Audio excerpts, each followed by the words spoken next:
We're Hasani and Danielle Pettiford, and we're a real couple with real problems who almost called it quits. I was very frustrated. I became very disconnected, very jaded and cold. We have 4 children, going on 20 years of marriage, and we practice what we preach. Our mission, to change the way couples relate to one another and teach them the skills needed to improve the quality of their relationships. This is the Couples Academy Show.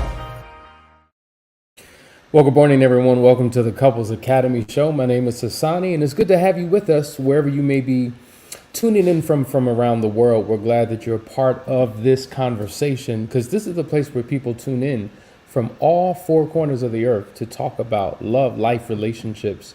And so today we are starting a new series. I think it's new. Yeah, I don't think we've covered this yet. We're talking about insecurities in relationships, anxiety in relationships, what that looks like, where it stems from, what to do about it. This is a very real situation, particularly if you've been through some type of pain or trauma or situation in your relationship and you're trying to recover and heal and get to a better place. So we're going to take our time with this and walk through these steps because I think this is where many people are at. And so whether you've experienced any type of betrayal and it happened last night or it happened last year, or it happened last decade, there are individuals who still struggle with insecurities and anxieties that need to be dealt with. But before we get started, listen, guys, this is an important weekend coming up. It is our last chance weekend. We're excited to have so many couples flying in and driving in from all parts of the country. But as you know, sometimes we get those last minute, is there any more room? Is there any more space? And we do have some space available. So if you're interested, we would love to have you. If you're wondering what the last chance weekend is, want to know more, watch this quick video and we'll be back to get into today's conversation.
All right, guys, we're back. We're talking about anxiety in relationships, insecurity in relationships. We're using those terms interchangeably, and you'll see why as we unpack this.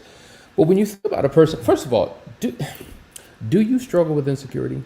The insecurities that you have, did you enter into your relationship with them, or were they birthed within the relationship because of things that have happened? Whether it came from without or developed from within, it is something that you have to grab a hold of because insecurity and anxiety could really, oh my God, it could really threaten the safety, the security, the happiness that can be experienced in a relationship.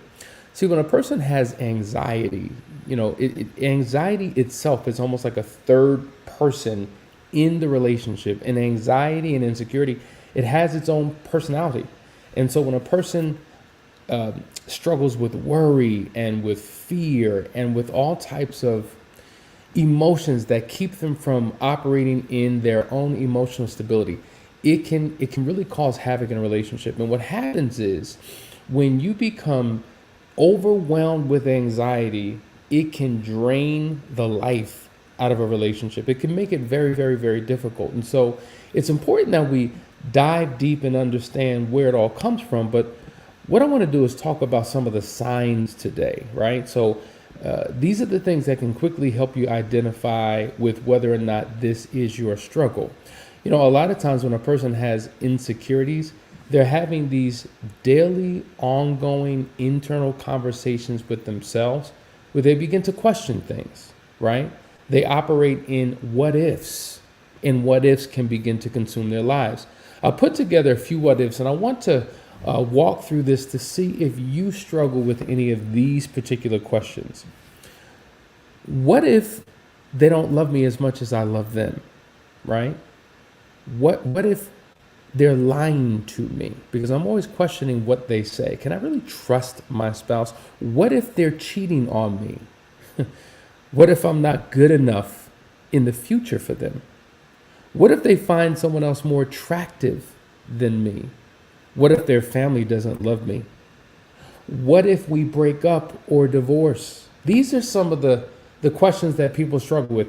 And this is really just a small list. It can be a long, incalculable list that does not end.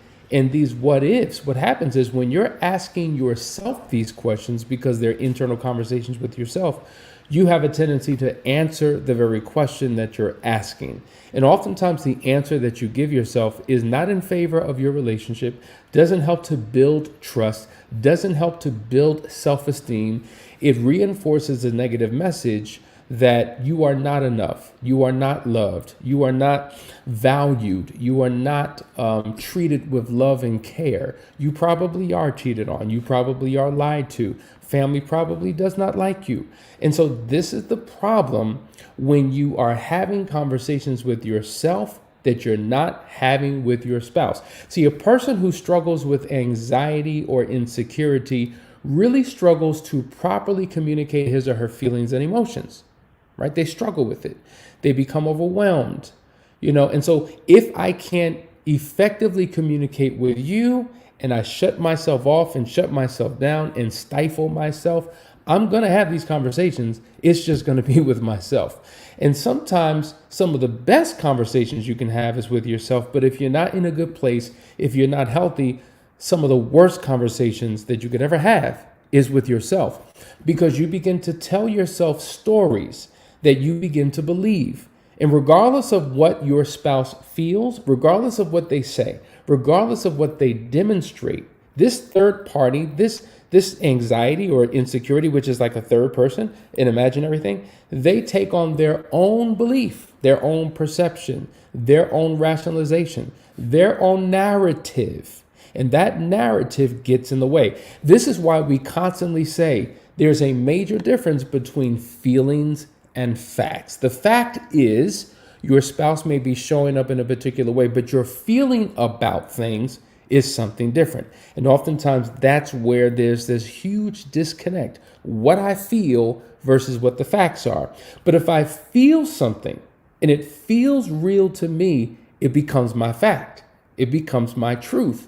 And this is where the challenge comes in, because couples are constantly battling back and forth about their truth. And the reality is your truth is based upon your perception, your way of looking at things. And so this is why it is so important that both of you take the time to embrace empathy. Empathy in a relationship is critically important because it doesn't allow you to remain stuck in your position, stuck in your view. It allows you to begin to see with someone else's eyes, hear with someone else's ears, and feel with someone else's heart. So what I want to do is kind of walk through in detail some of the things that people struggle with who are battling with insecurity. Number one, there is the fear of losing your spouse. This is a person who does not feel secure in the relationship. Now, once again, we're not necessarily pinpointing specific roots. These insecurities could have come from past relationship trauma, things that didn't go well. And a lot of times the pain that we've suffered from the past, we haven't healed from.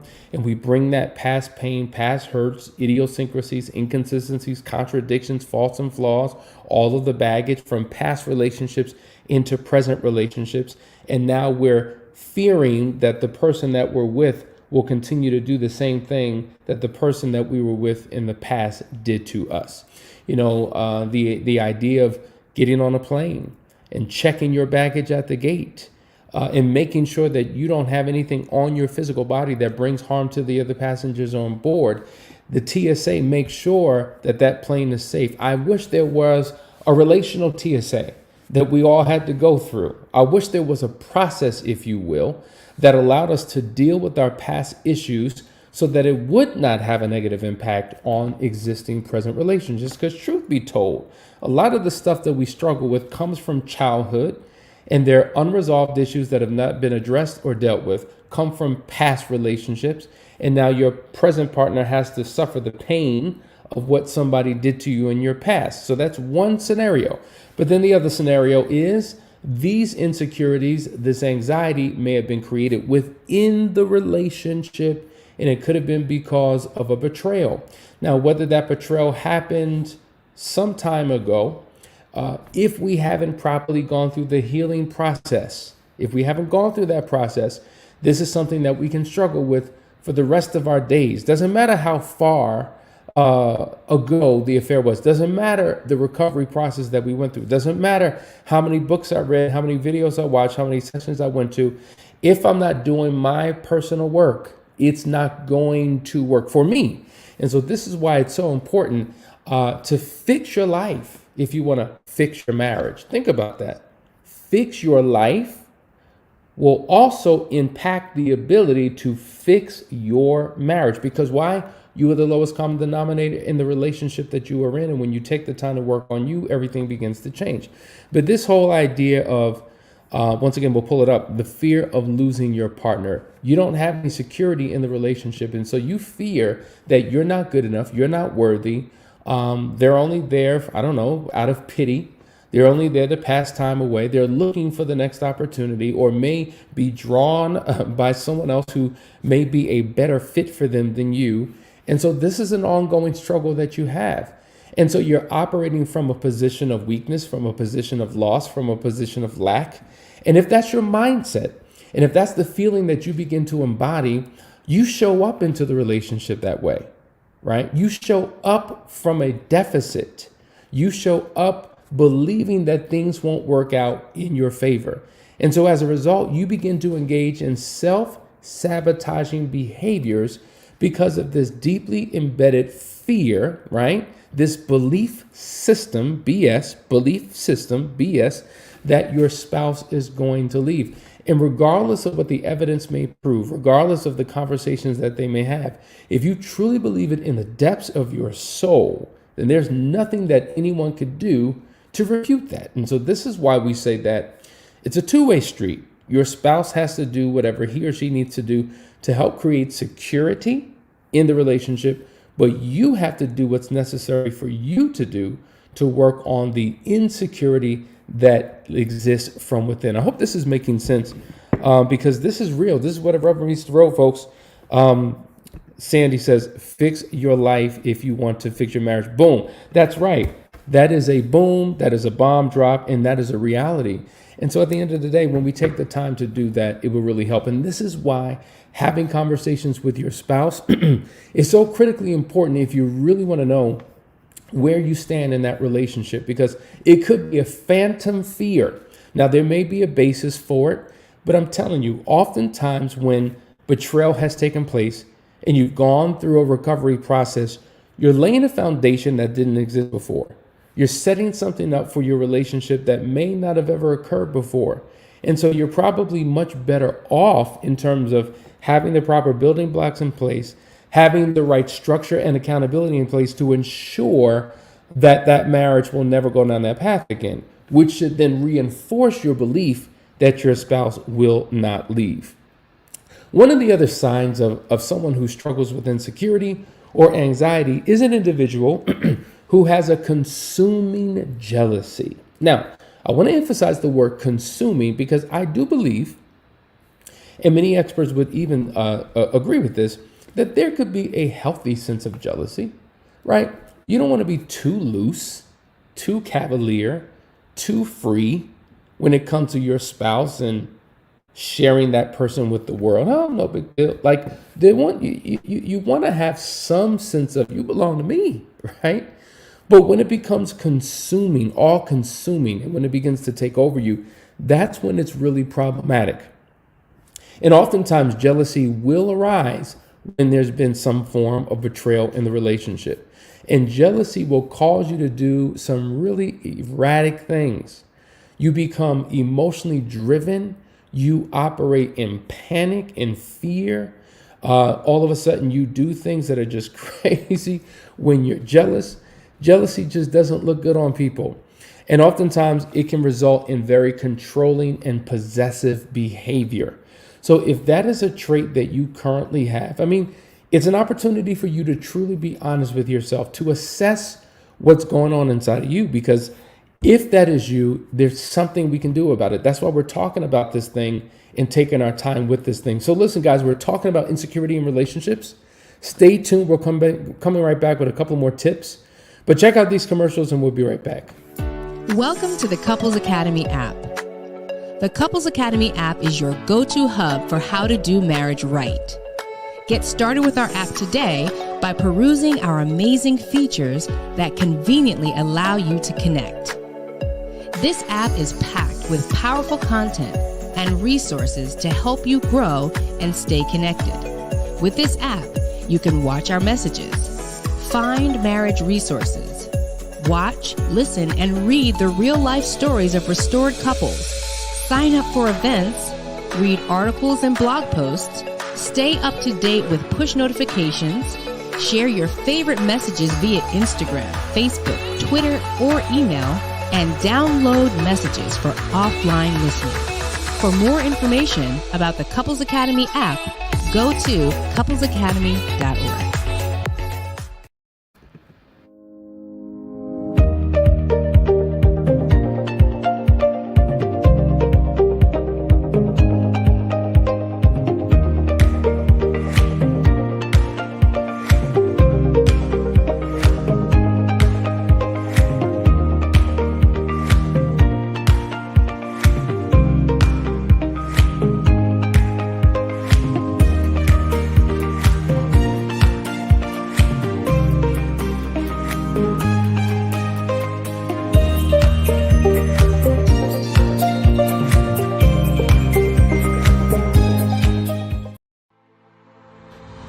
If you're a man and you have a pulse, then you need to join this program.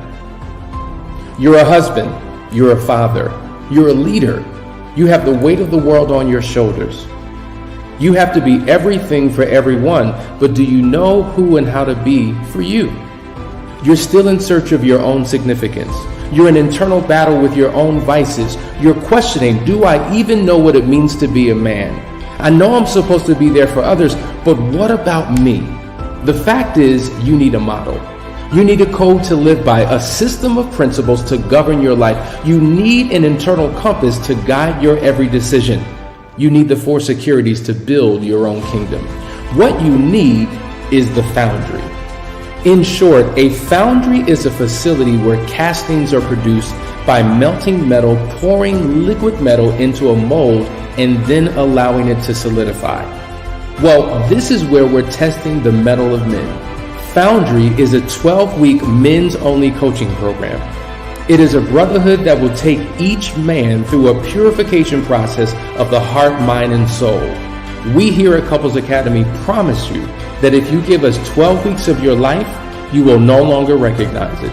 If you care about the improving of your life, your marriage, and your family, register today.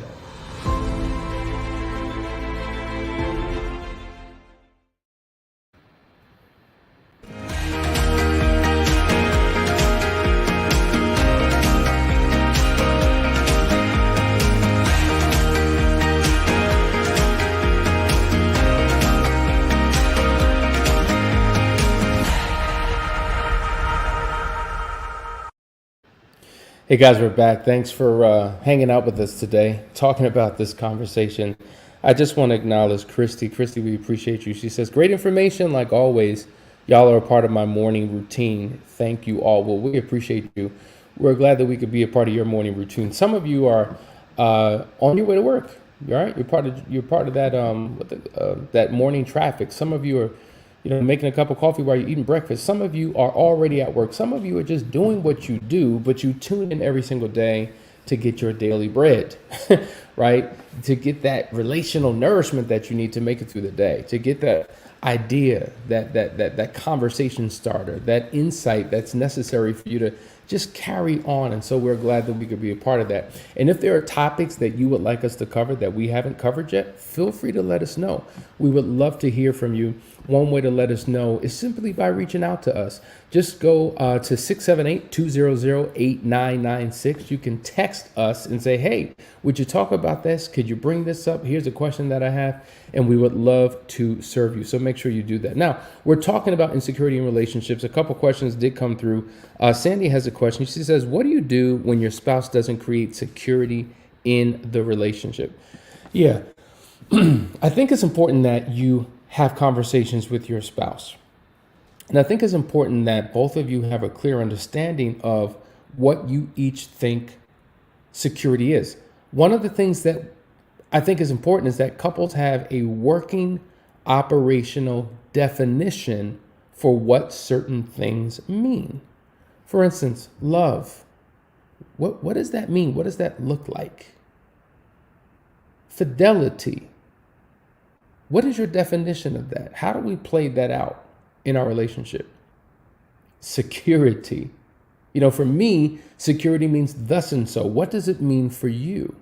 And I think first, just having that conversation and realizing that it may look different for you than it does to your spouse, and that's okay. It's okay that it looks different, feels different, is different. But coupled with that is the responsibility of each of you to accommodate each other's definition. For if you're going to be in a mutually beneficial relationship, it's going to require that you extend yourself, that you offer yourself over to doing what's necessary for your spouse to feel safe. See, one of the things that people struggle with tremendously, which creates deep insecurity, is they don't trust their partner. And there's a lot of reasons why. I don't trust you because of this, because of that, because of the other. And what happens is it creates insecurity. One way for a person to begin to trust their spouse is that first they have to feel secure. Security leads to trust building.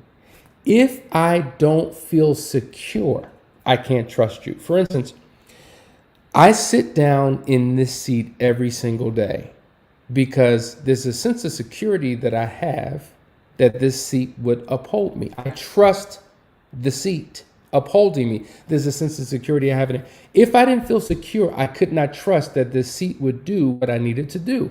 Likewise, in a relationship, the reason why your spouse is struggling to trust you or you're struggling to trust your spouse is because there is no security. Doesn't everyone want to feel safe and secure? It's critically important. So having that conversation with your spouse is a step in the right direction if you're truly going to have something that is long-lasting and sustainable, because there's nothing worse than living in a relationship or feeling trapped in a relationship and you're constantly feeling anxious, constantly feeling like something's wrong. Your heart is palpitating, you're breathing heavy, you're uncontrollable, you have a great sense of worry and concern. Who wants to live like that? Don't you want to feel a sense of peace? Not just when your spouse is in your presence, but you want to feel peace when your spouse is not in your presence. That's an indication that you are in a good place. All right, let's go to another, guys. We're talking about signs of insecurity in your relationship. Let's go to the next one. Demanding access to your gadgets. Now, this is a tricky one because in the trust building process, in the recovery process, we do encourage that there be an open line of communication and that you do share all access to all things. Okay. Now, if you're sharing access to each other's devices, then there's less. It's interesting. If you deny me access, that's when my insecurity comes, because now I'm wondering, well, why don't you want me to know? What are you hiding? What are you trying to cover? And why are you living this secretive, private, clandestine life? Now I have a need to know. But when spouses share their devices and are an open book, it seems like there's less of a need to have to dig all through a person's gadgets and their devices to find out what's going on because, oh, I've got access. And so, yes, I do think in terms of a trust building exercise that needs to be done. But oftentimes, even when a spouse has access, there's still this impending doom that one feels this overwhelming fear and anxiety that something's going on. And so, your knee-jerk reaction is to dig in and search. And so whether digging through their devices or their gadgets or demanding or constantly checking their social media, right? So not just logging into their social media, but spying on them, right? Seeing when they logged in, seeing who they liked, trying to figure out who they're communicating with, who they follow, who's following them, and then analyzing, well, who's that? I don't know that person, and I've never seen this person before. And now you're searching other people's pages based upon who they are, who they connect with as friends, trying to piece clues together to form some type of idea in your mind about what's going on. That is a sign that you're really struggling with insecurity. And it's not that it doesn't come from a particular place. There's always a root cause of it. But it's something that you have to deal with because if you don't deal with it, it can literally consume you. Okay? So constantly checking social media, not a good thing. It's a sign of insecurity. Here's another one. Paranoia and disbelief as to your partner's whereabouts. This is another thing. Now think about this. During the pandemic, all was well because we were trapped in the same house. So I could trust you as far as I could see you. But the moment that all of the restrictions lifted, in the moment people began to go back to work, in the moment people began to travel again, all of the fear, all of the anxiety, all of the mistrust, all of the paranoia began to consume us because, oh my God, what if he's at it again? What if she goes back to her old ways again? And so it was a very, very, very difficult time. And so it seems though couples who went through a recovery process in the pandemic that appeared to be well, they took a quantum leap back once life got back to normal, because now they were faced with the reality of life as we know it, because we don't spend 24 hours a day with each other. Interestingly enough, we probably spend more time outside the home than we do inside the home. Spend more time with other people than we do our own spouse. And so could you imagine all day long a spouse is at home or a spouse is at work and their partner who may have had a betrayal in the past is also at work, and maybe the betrayal happened at work. And so 24 hours a day, you're on pins and needles. You're struggling with the idea of what your spouse is doing, who they're with. Are they where they say they're going to be? You're calling several times a day to check in on them. You're FaceTiming, you're Marco Poloing, you're terror texting. You want to know minute by minute, hour by hour what's going on. And it can be all consuming and overwhelming, not just for you, but for your partner as well.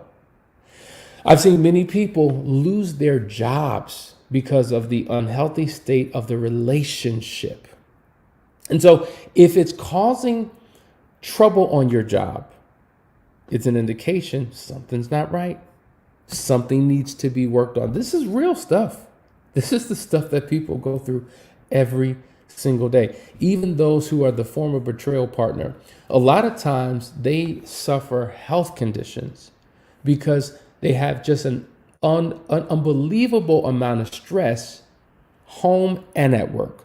So when I go home, I'm stressed because I'm entering back into, for some, a battlefield. And I got to deal with the questions, and I got to deal with the arguments, and there's going to be long nights and long conversations. And I'm so tired. I'm so exhausted. We have sleepless nights, or I'm having nightmares. I'm not eating right. But then I got to go to work because I got to financially provide for the household. But I'm stressed at work. I can't focus. I don't have attention. I'm sleepy. I'm lethargic, or I'm facing the pressure at work because I'm making mistakes that I didn't make before.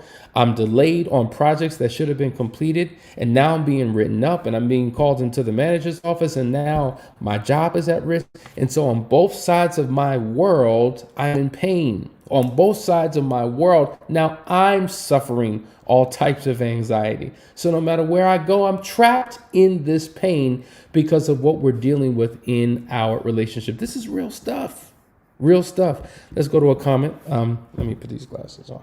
It says, what if your partner has been diagnosed with ADHD, with some depression prior to the betrayals, and now it's extremely hard to work together? How do we work on restoring our relationship? This is a very good question. Very, very good question, because I actually had a couple had the same particular thing. The spouse for years struggled with depression, struggled with anxiety, had been in counseling for literally 10 years. This is an individual who had relationship challenges with coworkers on his job. And so constantly going to the boss complaining, or constantly being written up because things were taking place in the workforce. And then the spouse cheats. And boy, he had to find something else to attach his insecurities and attach his depression and his anxiety to. This became the new thing. And when a person struggles with dealing with their condition prior to a betrayal, oh my God, it becomes extremely difficult. Extremely difficult. So working on the relationship has to be coupled with that individual getting ongoing individual one-on-one help for themselves. Because if I struggle with anxiety and struggle with depression and struggle with suicidal thoughts, and I don't address those issues, then what we're going through in our marriage, it will be worse than hell, because I'm going to take all of those personal items into the relationship. So now it's all coupled together. It makes for a disastrous situation. And so this is why we encourage that you do both. You seek marital recovery and your individual recovery in the form of coaching and counseling. And that's why we take that three-pronged approach. And that's what makes Couples Academy unique and special, because we work with all three things: your individual recovery process, your marital recovery, and the affair recovery. And so this is why it's so critically important that you take the time to work with the right individuals who are qualified and have experience dealing with these types of challenges. When you do, you will get results that you never thought were possible. When you don't, you become discouraged about the entire counseling process, and you toss it out and say it doesn't work because the one that you went to wasn't qualified to help you in your situation. So once again, we encourage you, reach out to us, set up a discovery call. This is why we're here, folks. 678-200-8996, or go on the website, couplesacademy.org, set up a discovery call, and let's figure out how we can assist you in your situation. Couple more comments. Let me put these glasses back on. It says, I'm not jealous of the affair partner, but I am concerned about the memories my spouse has with that person, and maybe comparing the two of us. That's legitimate. That's legitimate, because listen, there are triggers that both of you experience as a result of your husband or your wife. I'm not sure. CJ, I'm not sure. As a result of your partner's affair. There's things that trigger thoughts in your mind about your spouse, about yourself, about the affair partner. And there's things that trigger your spouse's thoughts about him or herself, about you, about the affair partner. And it's a very real thing. And to be concerned about his or her memories is a very real thing. And this is why having conversations, serious conversations with your spouse, are so critically important. And I think a lot of times we try to give our spouse the impression, I'm not thinking about that person. I haven't thought about that person since the relationship was over. And it's just simply not true. You know, if depending upon the nature of that relationship, okay, now let's just say it was a one-night stand or a very short-lived physical interaction versus a long-term affair, couple months, couple years. For one to say they're not thinking about them or never gave a thought to them ever again is not realistic and it's not honest.